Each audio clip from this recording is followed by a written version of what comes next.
자, 그러면 보기 문제부터 보겠습니다. 뭐 항상 하는 이야기지만 기본적으로 수업 들으실 때 무조건 숙제는 해봐야 돼. 아시겠죠? 내가 뭐 장난삼아 복습은 하고 있지 얘들아 라고 물어봤지만 사실 지문 내용을 복습할 필요는 없어요. 저 지문이랑 똑같은 건 안 나와. 그죠? 여러분들이 복습할 때 포인트는 독서 방법론, 그러니까 글을 읽을 때 어떤 생각들을 했었는지 여기를 복습을 하셔야 되고, 추가적으로 숙제를 하러 가실 때, 그러니까 뭐 새로운 지문을 공부하실 때, 내가 내준 숙제뿐만 아니라 다른 걸 공부할 때도 마찬가지예요. 기존에 공부했었던 독서 방법론을 한번 읽고 그 내용을 머릿속으로 환기한 다음에 해당 내용을 적용하려고 하셔야 됩니다. 아시겠죠? 자, 보기 문제 같은 경우에는 일단 기본적으로 여러분들한테 요구하는 능력이 다른 상황에 적용하기죠.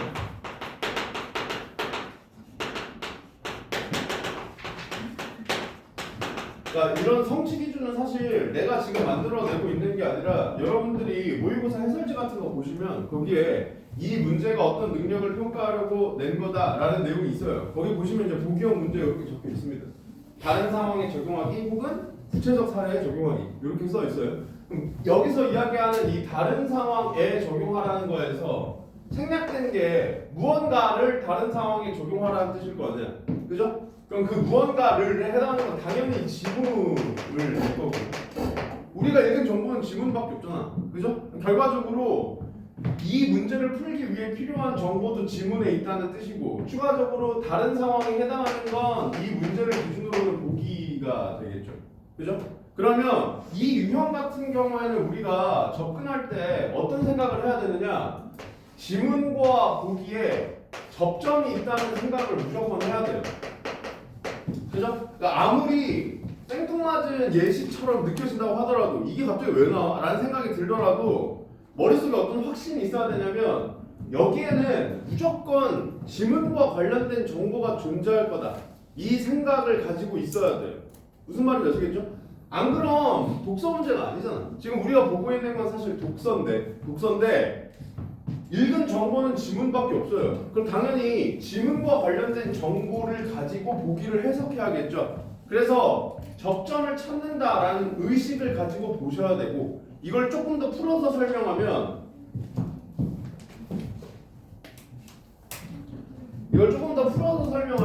지문에 나와 있는 정보를, 그러니까 보기에 나와 있는 정보를 지문의 정보로 치환하려고 노력해야 돼요.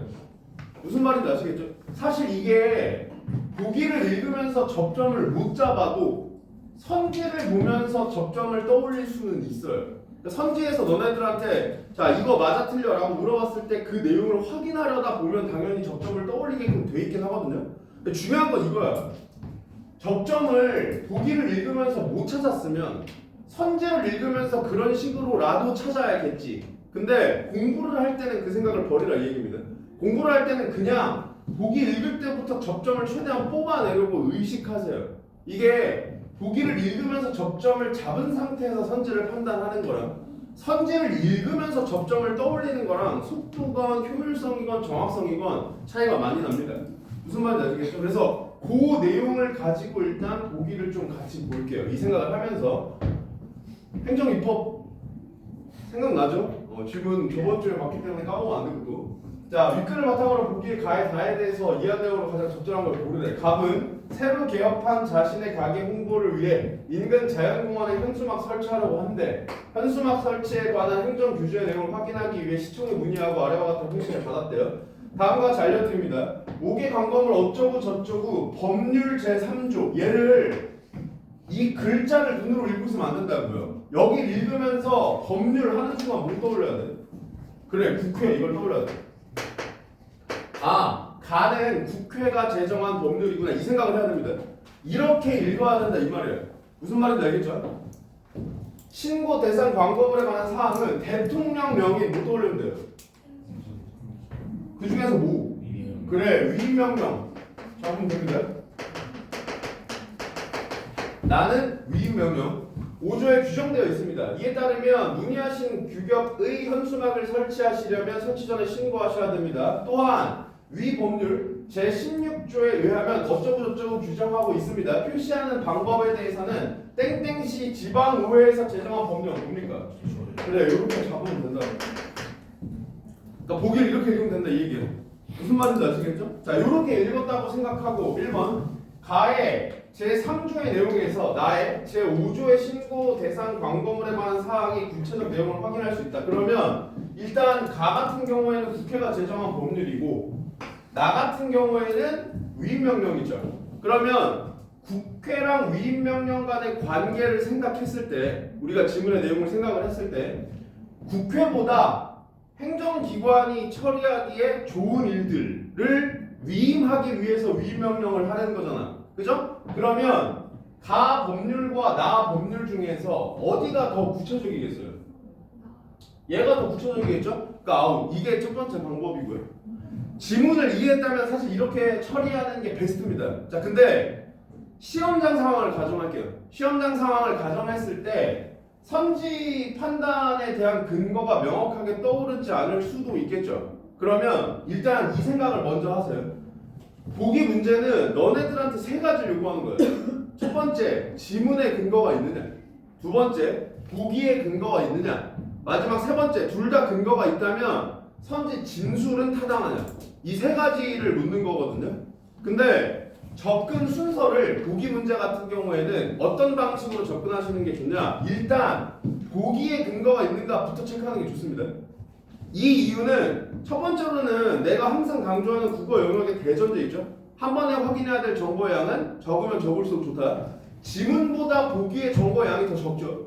그러니까 얘 가지고 먼저 판단하려고 하는 겁니다. 두 번째로는 지문은 이 세트 전체를 위해 할당되어 있는 정보죠. 그러니까 요 세트 같은 게 5문제 있었나? 아무튼 그 5문제를 위해 지문이 할당되어 있는 거란 말이야. 그 지문의 정보는 5문제를 풀라고 존재하는 거예요. 근데 이 보기는 4번 문제만을 위해 존재하죠. 무슨 말이냐면 4번 문제를 기준으로는 지문보다 보기의 중요도가 더 높다 이겁니다. 왜? 이 정보는 오직 이 문제를 풀기 위해 필요한 정보니까.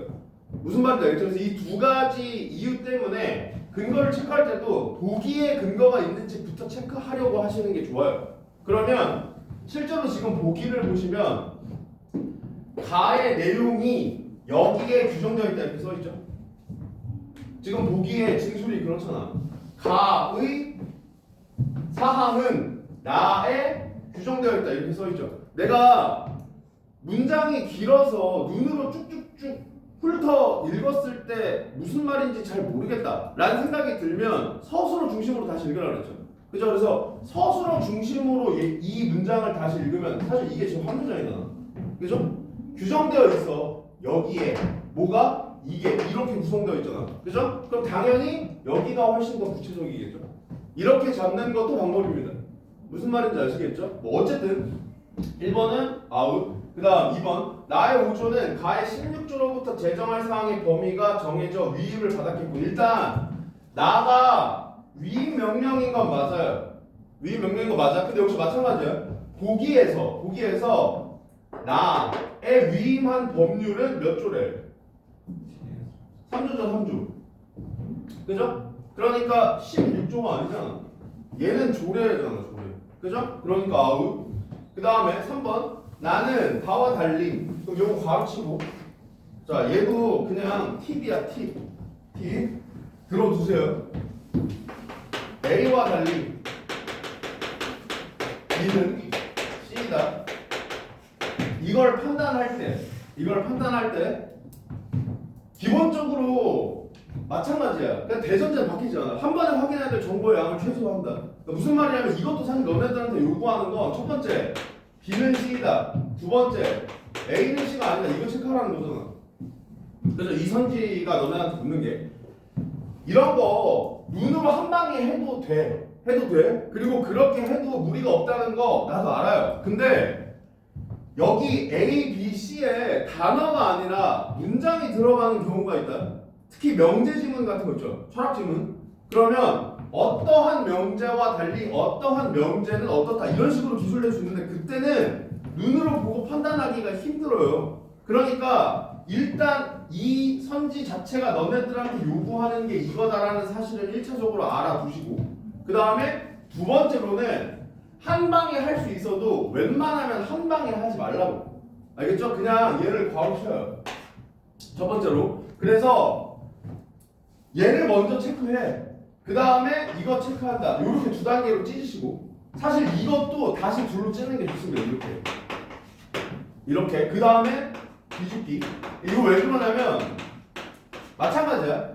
이렇게 단어 단위면 사실 굳이 안 뒤집어도 되는데 문장 단위가 들어오면 헷갈릴 수 있다. 이게 첫 번째고요. 그 다음 두 번째로는 인간은 원래 기본적으로 부정이 안 돼요. 뇌에서 부정이라는 행위를 할 수가 없어. 그러니까 너네들한테 내가 지금부터 절대로 코끼리를 상상하지 마 라고 하면 머릿속에 코끼리밖에 안 떠올라. 무슨 말인지 알겠죠? 원래 그래. 뇌가 그렇게 돼 있어요. 그러니까 A는 C가 아니다를 체크하려고 해도 뇌에서는 A는 C다만 생각한다고요. 무슨 말인지 알겠죠? 근데 뒤집는 행위 자체가 별로 어렵지 않으니까 너네들이 크게 무리가 안 된다라고 생각이 드는 건데, 아까도 이야기했지만 여기에 문장 단위가 들어오면 달라져요. 그때 헷갈린단 말이야. 그럼 어떻게 하냐면 그냥 어차피 뇌에서 이 생각을 하니까 이걸 판단해. 그리고 얘의 기호를 여기다가 적으세요. 예를 들어서 A는 C가 맞아. 그럼 여기 그냥 동그라미 쳐. 우리가 판단해야 될 건 달리잖아. 그러니까 그냥 뒤집으면 된다. 무슨 말인지 아시겠죠? 그러니까 이거는 사실 뭔가 대단한 팁이 아니라 논리학에서 부정문을 판단할 때 쓰는 걸 가지고 오는 건데, 선지 판단에 요렇게 찢어서 판단하시는 게 실수의 가능성을 줄일 수 있습니다. 아시겠죠? 내가 뭐 화작 시간에도 이야기했지만 실수의 가능성을 줄이는 것도 사실 실력이에요. 무슨 말인지 아시겠죠? 그래서 이런 것도 생각을 일단 해보라. 얘도 마찬가지입니다. 얘 일단 바로 쳐요. 바로 치고 나는 입법 예고와 공포 절차를 거쳤다. 이것부터 체크하면 되겠죠? 그러면 위임 명령, 입법 예고 공포 절차 거쳐 안 거쳐? 거치죠. 조례는요? 거치죠. 그러니까 달리가 틀렸다고. 무슨 말인지 알겠죠? 이렇게 판단하는 게 실수의 가능성을 줄일 수 있고요. 자, 그 다음 나에 나오는 광고물의 의미와 다에 나오는 광고물의 의미는 일치하겠군. 자, 그럼 여기서 얘도 마찬가지야. 그냥 광고물이라고 읽으면 안 되죠. 얘를 지문에 나와 있는 정보로 치환하라고 해야 돼요. 그죠? 광고물, 얘는 왜 지금 너네한테 묻고 있는 거야? 그렇지. 사용된 단어나 어구의 의미, 이걸 묻는 거죠. 사용된 단어나 어구의 의미. 사용된 단어나 어구의 의미 바꿔도 돼? 바꾸면 안 돼? 안 되죠? 그럼 일치하겠죠. 둘 다 안 바꿨을 테니까. 그래서 정답 4번 이렇게 고르면 됩니다. 무슨 말인지 아시겠죠? 그 다음에 5번. 다를 준수해야 하는 국민 중에는 나를 준수하지 않아도 되는 국민이 있겠군. 지방의회. 그러니까 얘는 이 지방의 특수성을 반영을 했었죠. 위임 명령. 얘는 국민 전체를 대상으로 하기 때문에 공포 입법 예고 거쳤어야 되는 거잖아. 그죠? 그러니까 당연히 적절하지 않죠. 나가 범위가 더 넓으니까. 무슨 말인지 아시겠죠? 네, 요렇게 체크하시면 된다. 자, 그래서 행정 입법과 관련된 지문은 이렇게 마무리할 거고요.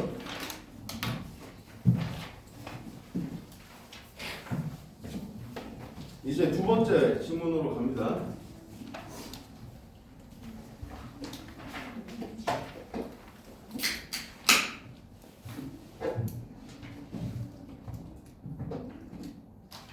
다시 한번 강조하지만 무조건 숙제는 해와야 돼. 알겠죠? 숙제 안 한 상태에서 앉아있으면 아무 의미가 없다.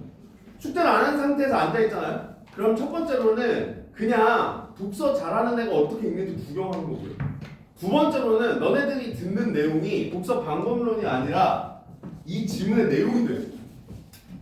무슨 말인지 알겠죠? 그러니까 무조건 너네들이 고민을 해와야 돼. 내가 숙제 많이 안 내주잖아. 그죠? 이렇게만 뭐 한 지문 내주잖아. 그러면 그 한 지문을 그냥 문제만 풀고 딸랑딸랑 들고 오는 게 아니라 우리가 계속해서 강조하는 그 요약이라는 행위 있죠.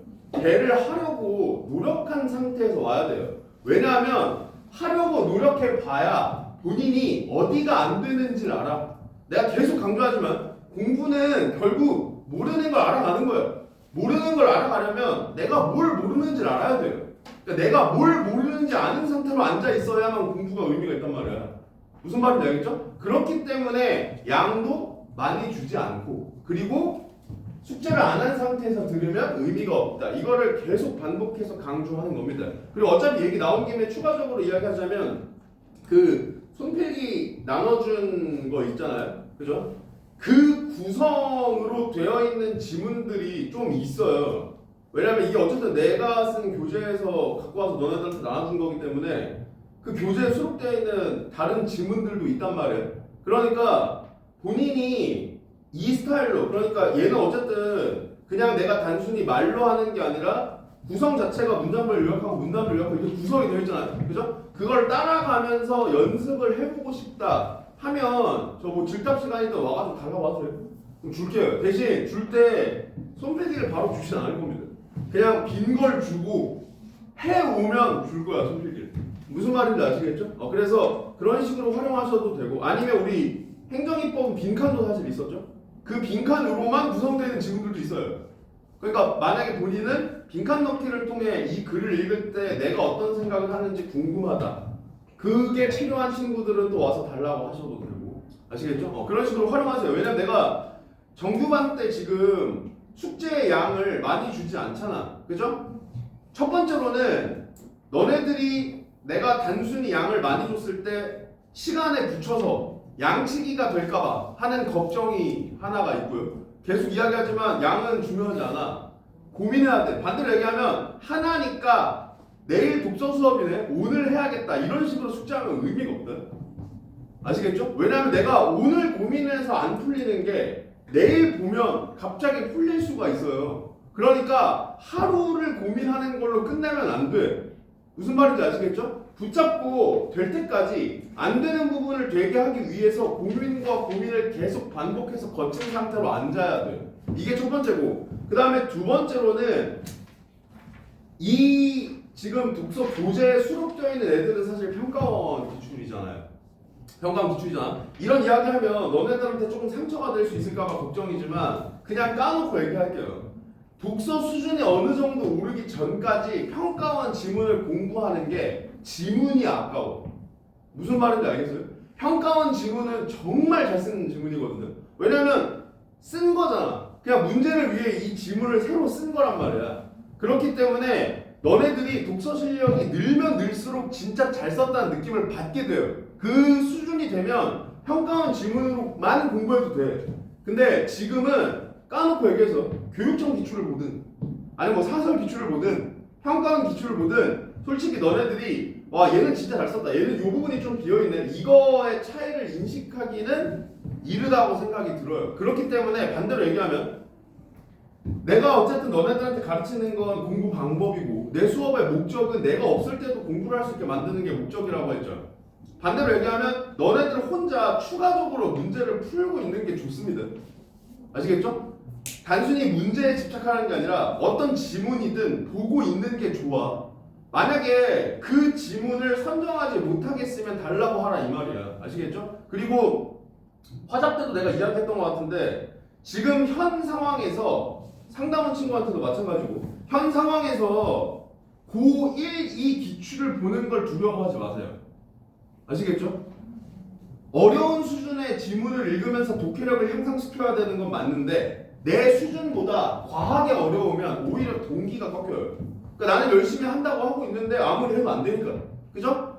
반대로 이야기하면 내 수준보다 살짝 높은 수준의 지문을 읽는 게 공부 효과에선 가장 효과적이라고 할 수가 있는데 여러분들이 1, 2학년 지문을 보게 되면 뭘 느낄 수 있냐면 지문의 수준이 까놓고 얘기해서 고3이랑 엄청나게 차이 나지 않아. 그러니까 무슨 말이냐면 고3 수준은 아무것도 모르겠는데 고1, 2는 다 이해된다. 이 정도 차이가 아니라 이 말이에요. 당연히 1, 2학년 지문이 더 쉽긴 하지만 무슨 말인지 알겠죠? 그러니까 아니 그래도 내가 N수생인데 고1, 2 지문 보면 뭐 그냥 곱하면서 다 이해하는 거 아닌가? 라고 생각하지 않는 게 좋다 이 말이에요. 아시겠죠? 그 다음 두 번째로는 내가 또 이런 이야기 한 적이 있죠. 배경 지식은 쌓는 게 아니라 쌓이는 거다. 이런 얘기를 한 적이 있죠. 사실 지금 현 수준에서 3학년 모의고사를 볼 때 배경 지식이 부족하다라는 느낌이 드는 친구들은 대부분 1, 2학년 때 공부를 열심히 안 했을 가능성이 높아요. 그걸 너네들이 1, 2학년 기출을 풀어보면 알 거야. 무슨 말이냐면 1, 2학년은 배경 지식을 쌓기에 좋은 지문도 많습니다. 예를 들어서 법과 관련된 내용을 우리가 볼 거잖아요. 그죠? 그럼 1, 2학년에서는 법과 관련된 내용 중에서 어떤 걸 다루냐면 형사법과 민사법의 차이 이런 걸 다뤄줘요. 내용이. 그러면 3학년 수준에서는 그냥 형사법, 민사법 비교하라는 내용으로 지문이 구성되는 경우도 많죠. 근데 기본적으로 내가 형사법과 민사법의 차이를 알고 있는 것과 모르고 있는 것 사이에는 그 지문 이해도에 분명한 차이를 가지고 온단 말이야. 반대로 이야기하면 1, 2학년 때 독서를 공부하기 위해 지문을 보지만 그 지문을 보는 과정에서 형사법과 민사법에 대한 배경 지식이 쌓이게 되면 다시 3학년 수준에서 형사법, 민사법을 다루고 있는 지문을 볼 때의 이해도에도 차이가 생길 수 있다 이 말입니다. 무슨 말인지 아시겠죠? 그래서 여러모로 1, 2학년 기출을 보는 걸 창피하지 마세요. 그냥 이렇게 생각해. 너네들이 지금 1학년 모의고사 기출문제 한 세트를 가지고 풀어요. 그래서 우리가 보통 독서의 시간 할당을 뭐 한 35분? 40분 요 정도 잡잖아요. 그죠? 다른 영역에서 얼마나 시간을 쓰느냐에 따라 달라질 수 있지만 그 정도 시간을 대략적으로 잡고 독서를 쭉 풀었을 때 100점이 나오는지를 따져보세요. 무슨 말인지 알겠죠? 그게 아니면 사실 무시할 이유가 없잖아. 물론 쭉 풀어봤더니 다 맞아. 그러면 올리면 되지 학년을. 예를 들어 1학년 걸 풀었는데 너무 쉬워. 그냥 읽는 쪽쪽 다 이해가 되고 문제 푸는데도 뭐 크게 지장이 없어요. 다 맞아. 뭐 실수로 하나 틀리는 거 아니면 그럼 뭐 그때 2학년 거로 올리고 반대로 얘기하면 적어도 2학년 모의고사나 3학년 모의고사 중에 등급컷이 높은 모의고사들이 있죠. 걔네들을 여러분들이 풀었을 때 웬만큼 틀리지 않는다. 이 정도 수준에 도달했을 때 평가원 모의고사를 다루는 게 제일 좋아요. 무슨 말인지 알겠죠?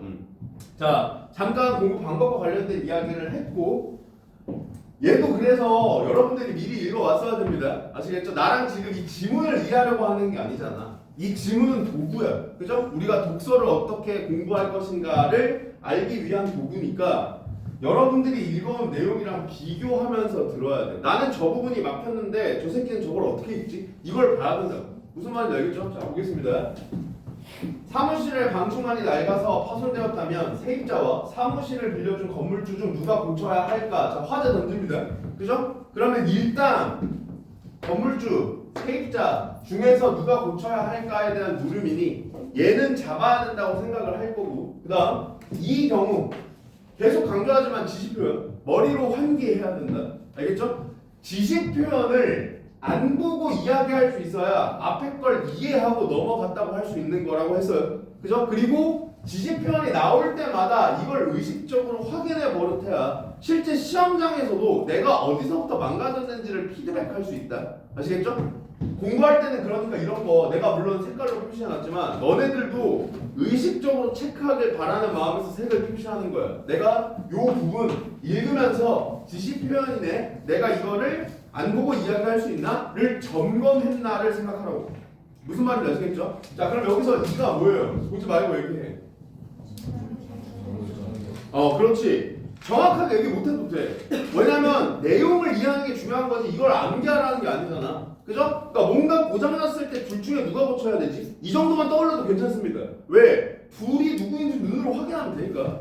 무슨 말인지 알겠죠? 물론 정확하게 이야기하면 더 좋지만 자, 이 경우 민법전의 법조문에 의하면 여기서 그러니까 이런 거 안 준단 말이야. 민법이 뭔지 안 준다고요. 그죠? 근데 1학년 거 설명을 해준다고 지문에서 민법전의 법조문에 의하면 임대인이 건물주가 수선할 의무를 진다. 자, 그러면 준 거죠. 둘 중에 건물주가 수선할 의무를 가진다. 그러나 사무실을 빌릴 때 간단한 파손은 세입자 스스로 해결한다는 내용을 계약서에 포함하는 경우도 있대. 이처럼 제가 근데 이가 뭐예요? 역시 안 보고 이렇게. 그렇지. 계약서에 추가 내용 삽입했을 때, 그죠? 자, 계약서에 세입자 네가 고쳐 이런 내용을 넣어놨을 때 법률의 규정과 계약의 내용이 어긋날 때, 자 마찬가지야. 이거를 사실 그냥 글자로 읽고 있으면 안 돼요. 내용을 떠올리면서 읽어야 됩니다. 내용을 떠올리면서 법률의 규정 뭐였는데요? 그렇지. 건물주가 고쳐. 그죠? 계약의 내용은 뭐였어? 세입자가 고쳐가 어긋날 때 납득되죠? 어떤 것이 우선 적용되어야 하는가, 법적 불이익은 없는가 등의 문제가 발생한대. 그죠? 자, 그러면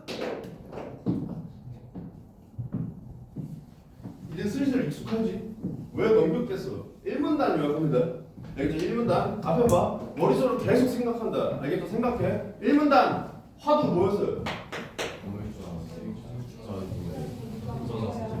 그래, 잘 생각해. 근데 건물주랑 세입자가 중심이야. 내가 제일 중요한 거 한 문장부터 떠올려 그랬죠. 문단 요약이든 글 전체 요약이든 핵심 내용을 떠올리고 거기서 파생시키는 거야. 왜 이 행위를 해야 되냐면 내가 중심 내용을 잘 잡았는지를 점검해야 되기 때문에 그래요. 무슨 말인지 알겠죠? 1문단에서 이야기하려고 하는 게 사실 건물주와 세입자 중에 누가 책임을 져야 되는가요? 그걸 왜 얘기했는데요? 그렇지. 결국 사실 얘가 핵심이죠. 이게 핵심이죠. 둘이 부딪히면 뭘 더 우선해야 돼? 이거죠. 그래서 그 예시로 나온 게 건물주랑 세입자야. 법률은 누구였어? 건물주였고 계약은 세입자. 이렇게 됐을 때 실제로 누가 고쳐야 될까? 이걸 던진 거죠. 그죠? 그래서 둘 중에 무언가를 먼저 적용할 때, 뭐 계약 내용을 먼저 적용할 때 법적으로 뭔가 불이익은 없는지 아니면 뭐 뭘 더 우선해야 되는지 이런 거에 대해서 이야기하겠다. 이게 1문단입니다. 1문단 이렇게 하면 돼요. 무슨 말인지 아시겠죠? 자, 넘어갑니다. 사법은 개인과 개인 사이의 재산, 가족관계 등에 적용되는 법이야. 자, 이게 개념이죠? 그럼 뭐 해야 돼? 축자적으로 이해한다. 축자적으로 이해한다. 근데 이거는 얘를 여기다가 붙이려면 이 한자 알아야 돼. 이 한자 알아야 돼. 혹은 이 한자의 정확한 뜻은 몰라도 사라는 게 대충 무슨 뜻이다를 알아야 돼. 반대로 이야기하면 모르면 축자적으로 못 붙일 수도 있어요. 축자적으로 붙이는 걸 노력해야지 무조건 축자적으로 붙여야 된다는 아니야 사실. 왜냐하면 축자적 이해를 하면 할수록 당연히 내가 환기할 수 있는 정보의 양은 늘어나기 때문에 무조건 유리해. 그러니까 사실 붙일 수 있으면 무조건 붙이는 게 좋아. 근데 그게 공부할 때야 내가 시간을 두고 고민할 수 있지. 시험장에선 시간적 여유가 없잖아요. 그죠? 그러면 그때는 밑줄 치고 넘어가면 된다고 했죠. 내가 얘가 축자적 이해가 안 됐으니 여기를 밑줄 치면 돼. 근데 중요한 건 어쨌든 한 번은 무조건 고민해야 돼. 알겠죠? 왜냐하면 안 되니까 밑줄 친다랑 그냥 밑줄 친다랑 너네들 머릿속에 남아있는 정보가 달라. 아시겠죠? 그러니까 일단은 축자적으로 붙이려고 노력은 해야 돼. 자, 사가 무슨 사자야 이거? 그래, 이게 사적이다 할 때 그 사입니다. 그죠? 그러니까 사법 어떻게 붙여놓으면 되겠어요? 그렇지. 개인과 관련된 법률 이렇게 그냥 붙이면 된다. 무슨 말인지 알겠죠? 그러면 얘 날려도 되죠. 이 내용 어차피 내가 이해했으니까. 무슨 말인지 아시겠죠? 법으로서 이 법 뭐야? 사법. 사법의 영역에서는 계약 자유의 원칙이 적용되는데 계약의 구체적인 내용 결정 등은 당사자들 스스로 정할 수 있다는 것이다니까 얘가 얘죠. 얘가 얘죠? 그럼 마찬가지죠. 이것도 축자적으로 붙여야겠죠. 어떻게 붙일래요? 그래, 나름대로 그렇게 붙이면 돼. 중요한 건 이 내용이 이해됐다는 뜻은 다른 말로 바꿀 수 있다는 뜻이고 내 언어로 바꿀 수 있다는 뜻이고 내 언어로 바꿀 수 있다면 이 글자를 최대한 활용해서 붙인다. 이게 핵심이에요. 무슨 말인지 알겠죠? 만약에 나라면 선생님이랑 이렇게 하겠어. 계약은 자유롭게 정해. 이렇게 하겠다고. 무슨 말인지 알겠죠? 계약 자유의 원칙이란 계약을 할 때 내용 같은 건 자유롭게 정해라. 이런 원칙이다. 이렇게 붙여놓을 거예요. 무슨 말인지 아시겠죠? 자, 따라서 당사자들이 사법에 속하는 법률의 규정과 어긋난 내용으로 계약을 체결한 경우에 자 여기서 뭐 떠올려야 돼? 그래, 얘를 떠올려야 됩니다. 그래야지 이 앞에 걸 안 놓치고 있는 거잖아. 무슨 말인지 알겠죠? 아까 법률의 규정과 어긋난 내용으로 계약을 체결하는 게 요런 게 있었는데 정도를 떠올리면 돼요. 근데 이거를 여기서 안 떠올리잖아? 그러면 얘를 눈으로 확인할 기회가 없다고. 무슨 말인지 알겠죠? 계약 내용이 우선 적용된대요. 그럼 아까 여기서는 누가 우선 적용되겠어요? 그래, 요렇게 요거까지 여기를 읽으면서 사실 읽어내는 게 베스트야. 알겠죠? 물론 못한다고 그럼 넌 망했어. 이건 아니야. 이건 아닌데 여러분들이 어쨌든 숙제로 해야 할 때는 시간이 무제한이잖아. 그죠? 그러니까 여러 번 읽으면서 이런 생각도 해야 된다고요. 이거를 스스로 한 번이라도 해보는 경험을 하는 것과 그냥 듣고 나서 깨닫는 것 사이에는 엄청난 차이가 있단 말이에요. 아시겠죠? 자, 이처럼 법률상으로 규정되어 있더라도 당사자가 자유롭게 계약 내용을 정할 수 있는 법률 규정을 임의 법규라고 한대요. 자, 여기서도 일단 첫 번째 지시 표현 나왔죠. 이가 받는 게 뭐야? 그렇지. 부딪힐 때 얘가 우선 이게 되겠죠. 그리고 이런 내용이 임의 법규래. 그럼 역시 마찬가지야. 축자적으로 붙여놓으면 좋겠죠. 어떻게 붙일래요? 그래, 그냥 임의로 계약 내용을 구성할 수 있다. 이렇게 붙여놓으면 되겠죠. 그러니까 안 되면 밑줄 치면 돼. 계속 이야기하지만 안 되면 밑줄 치면 돼. 그러니까 반대로 얘기하면 아무데나 밑줄 치고 있으면 여기 밑줄 치는 게 의미가 없어진다고요. 그렇기 때문에 밑줄은 무조건 의도가 있어야 돼요. 아시겠죠? 아무데나 밑줄을 치는 게 아니라 내가 친 밑줄에 의도가 있어야 돼. 그래서 내가 너네들한테 어떻게 하라 그랬어? 너네들이 나중에 다시 볼 때 밑줄 친 부분들이 있을 거 아니에요? 너네 스스로에게 물어봐야 된다고요. 너 이 새끼야 여기 밑줄 왜 쳤어? 이거 물어봐야 돼. 알겠죠? 거기서 자기 스스로 대답을 못하면 거기는 다 치면 안 돼요. 무슨 말인지 알겠죠? 이유는 다를 수도 있어. 그건 상관없어요. 그러니까 선생님 같은 경우에는 밑줄을 치는 데가 내 스스로 이해가 아니라 암기해야 된다고 판단한 정도. 그러니까 내가 이거를 납득의 문제가 아니라 이거는 그냥 기억을 해야겠는데 하는데 그냥 쳐버려요. 나중에 눈으로 확인해야 되니까. 그리고 내 스스로 납득이 안 되는 거. 그리고 이렇게 만약에 얘가 축자적으로 안 됐다 그러면 축자적으로 안 된 정의들 여기에만 밑줄을 딱 칩니다. 그러면 나는 나중에 밑줄을 칠 때 내가 했던 생각이 떠올라서 눈으로 확인할 때 빨라요. 근데 무의식적으로 치게 되면 밑줄 중에서 찾아야 되죠. 그러면 밑줄 치는 게 의미가 없어진다고. 무슨 말인지 아시겠죠? 자, 그래서 임의로 법률과 다른 걸 정할 수 있는 것, 뭐 이 정도로 붙여놓으면 되겠죠. 임의 법규라고 한다. 사법은 원칙적으로 임의 법규이므로 사법으로 규정한 내용에 대해 당사자들이 계약으로 달리 정하지 않았다면 원칙적으로 법률의 규정이 적용된다. 납득돼요? 자, 계속 얘기하는데 납득돼요? 하면 일단 당연히 내 질문을 생각해야 돼요. 내 질문에 답하려고 노력해야 돼. 근데 그것보다 우선적으로 뭘 생각해야 된다고? 너네 스스로 여기 숙제 해올 때 물어봤는지 생각해야 돼. 알겠죠? 내가 이거를 납득했는지를 확인하고 넘어갔나? 이 생각을 해야 돼. 왜냐면 그걸 생각해 버릇하지 않으면 내가 계속 강조하는 것 중 하나가 뭐야? 독서는 글자를 눈으로 읽는 게 아니라 의미를 머리로 읽어야 된단 말이야. 근데 이런 거 쭉 읽어 나갈 때 너네들 특징이 뭐야? 단어에서 걸리는 게 없잖아요. 이 단어 모르겠는데 라는 생각이 드는 단어가 없으면 되게 부드럽게 글을 계속 넘어갑니다. 나는 옆에서 그걸 보고 있으면 이런 생각이 드는 거죠.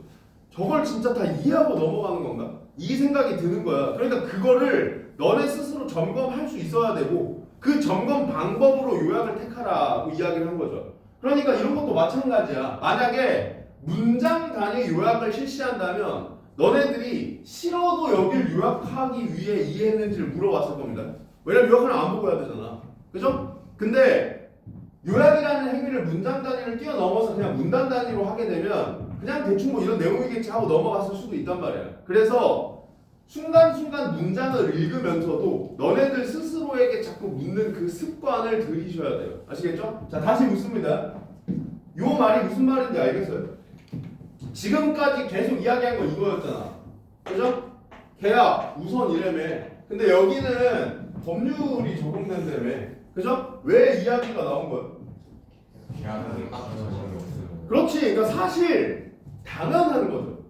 당연한 거죠. 그러니까 너네들 스스로 납득돼라고 물어봤을 때 이건 당연한 거다 라면서 글을 읽어 나가야 사실 잘 읽고 있는 거야. 그죠? 애초에 부딪힐 때 얘가 우선 적용되는 걸 설명한 거죠. 그럼 반대로 얘기하면 안 부딪히면 당연히 이걸 따르는 거죠. 그 이야기죠.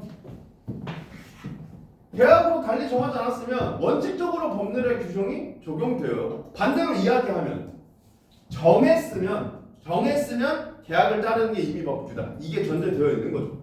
무슨 말인지 아시겠죠? 그래서 위에서 본 임대인의 수선 의무 조항이 이에 해당한다. 이가 뭐예요? 그렇지. 임의법규가 되겠죠? 그래서 사실 우리는 아까 만약에 여기서 생각을 했다면 그래 내 생각이 맞네를 확인하면 되고요. 여기서 생각을 못했다면 여기서 떠올려도 돼요. 여기서 이걸 떠올려도 돼. 아시겠죠? 근데 여기서 떠올린다면 얘를 확인하면서 읽는 방식으로 독서를 할 수 있을 테니 훨씬 더 여러분들이 효율적으로 글을 읽을 수 있을 거다라는 이야기를 한 거고. 자 그러면 역시 마찬가지야. 이 문단 요약해 봅시다.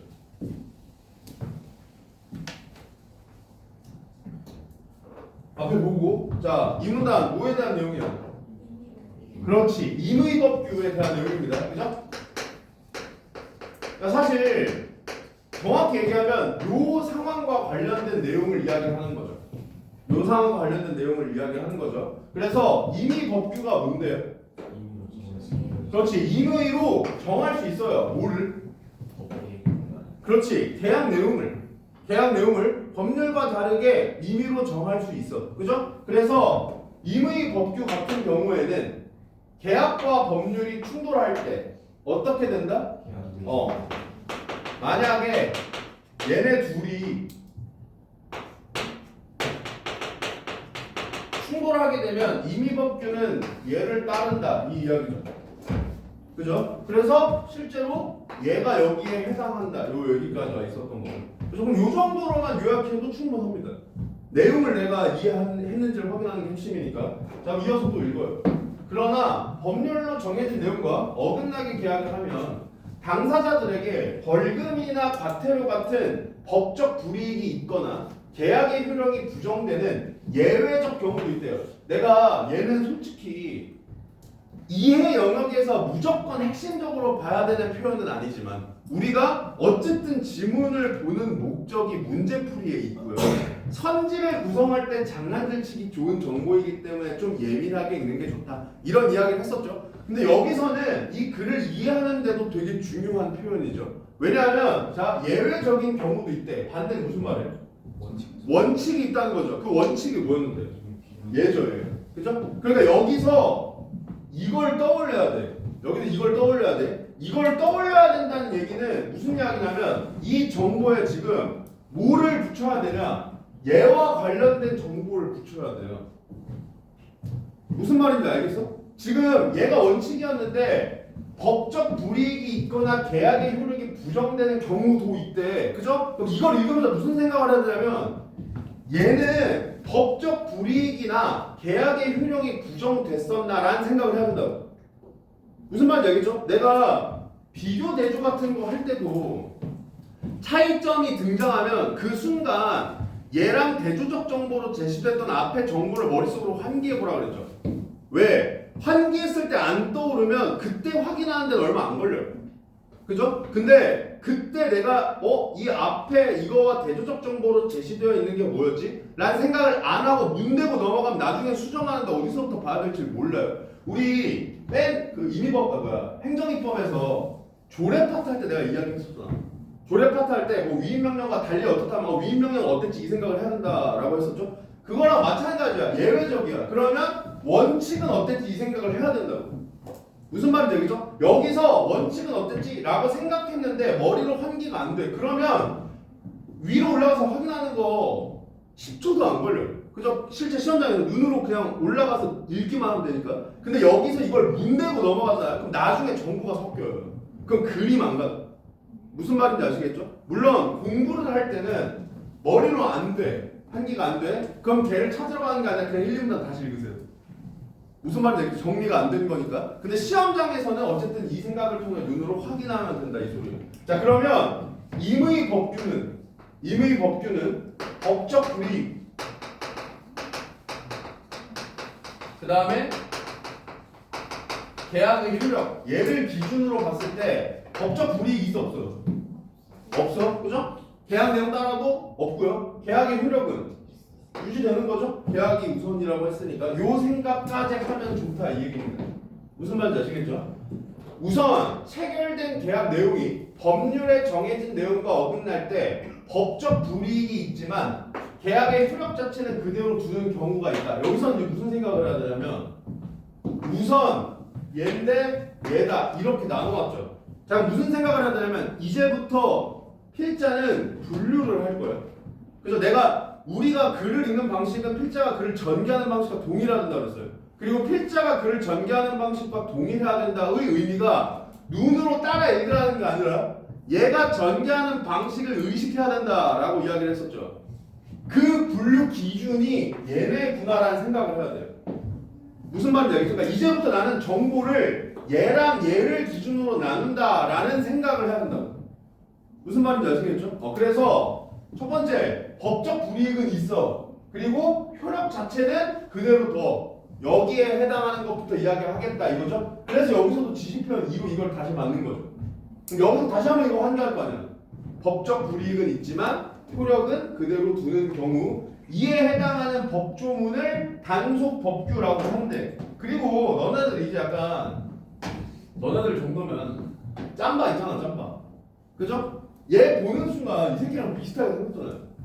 그죠? 그럼 어떻게 하겠어? 이거 선제해서 장난치실 거란 말이야. 단속법규라고 써놓고 임의법규에 해당하는 거 물어보든지 임의법규 써놓고 단속법규에 해당하는 거 물어보든지 그러면 더더욱 신경 써서 구별해야겠다고 생각해야겠죠. 그죠? 자, 그래서 두 번째 단속법규 이야기 할 거예요. 정리는 나중에 안 보고 다시 하고. 공인중개사가 자신이 소유한 부동산을 고객에게 직접 파는 것을 금지하는 규정, 이것도 마찬가지예요. 얘를 읽으면서 그냥 아무 생각 없이 눈으로 글자를 읽고 있으면 안 된다. 여기서 무슨 생각해야 될까요? 그래, 예시다. 이 생각을 해야 돼. 이 생각을 해야 돼. 왜? 예시는 무조건 중요 정보라 그랬어요. 그리고 예시가 왜 중요 정보인지를 알라고 했어. 그래야지 예시를 읽는 방법을 결정하니까. 예시가 중요한 이유 뭐라 그랬어? 첫 번째, 예를 들어서 설명해야 될 만큼 중요하다. 두 번째, 예를 들지 않으면 이해가 어렵다고 판단했다. 이거라 그랬죠.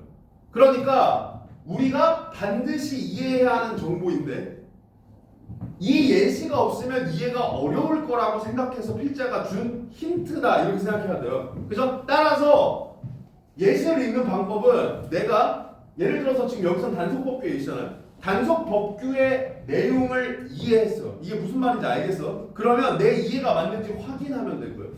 만약에 얘를 이 부분을 읽을 때 무슨 말인지 납득이 안 됐어. 이해가 안 됐어. 그러면 이 정보를 여기에 적용해 가면서 얘를 통해 이걸 이해하려고 해야 돼. 무슨 말인지 알겠죠? 이 두 가지 생각을 하셔야 됩니다. 자, 따라서 이 규정을 위반하여, 여기서 이는 얘죠. 그죠? 이 규정을 위반하여 공인중개사와 고객이 체결한 매매 계약의 경우 공인중개사에게 벌금은 부과되지만, 그럼 여기 마찬가지죠. 벌금은 부과되지만 이렇게 글자로 읽고 있으면 안 돼. 이거 어떻게 읽어야 돼? 그래, 법적 불이익이 있지만 이렇게 읽어야 되는데 이게 예시에 적용하라 이 말이에요. 무슨 말인지 알겠죠? 그러니까 여기가 이해가 됐어요? 그럼 여기 읽으면서 이 생각 자연스럽게 떠올랐을 겁니다. 그럼 베스트야. 그럼 베스트야. 근데 여기가 이해가 안 됐잖아요? 그러면 여기를 읽으면서 이 단어를 여기다 갖다 붙이려고 해야 돼. 마치 보기에서 접점 잡는 것처럼. 무슨 말인지 알겠죠? 그래야지 우리가 이해하는 거니까. 그리고 사실 내 말에 힌트가 있는데 반대로 이야기하면 결국 너네들이 글을 읽을 때 이해가 안 간 부분을 예시에 붙여있는 이 습관이 보기 문제 풀 때 해야 되는 사고랑 동일하거든요. 그러니까 이걸 자꾸 여러분들이 연습하면 보기 문제에서 접점 찾는 것도 좋아집니다. 아시겠죠? 그래서 공부를 하실 때는 계속 이 생각을 하시고요. 계약 자체는 유효이다. 이건 어떻게 읽으면 돼요? 그렇지. 효력 있다. 이렇게 읽으면 되겠죠? 그래서 이 경우 계약 내용에 따른 내용이 급부를 할 의무가 인정되면, 자 여기서 잠깐 멈출게요. 알겠죠? 우리 20분까지지. 얘는 이 글에서 솔직히 그렇게 중요하잖아. 이렇게만 이해하면 돼요. 이렇게만 이해하면 되는데 급부라는 단어 자체는 사실 쌓여 있어야 될 배경 지식이거든요. 얘는 이 단어를 이렇게 안 줘도 사실 알아야 돼. 그 정도로 자주 나와. 그래서 배경 지식 이야기를 잠깐 할 거예요. 알겠죠? 그래서 여기서 잠깐 끊고 쉬었다가 여기부터 다시 시작하겠습니다.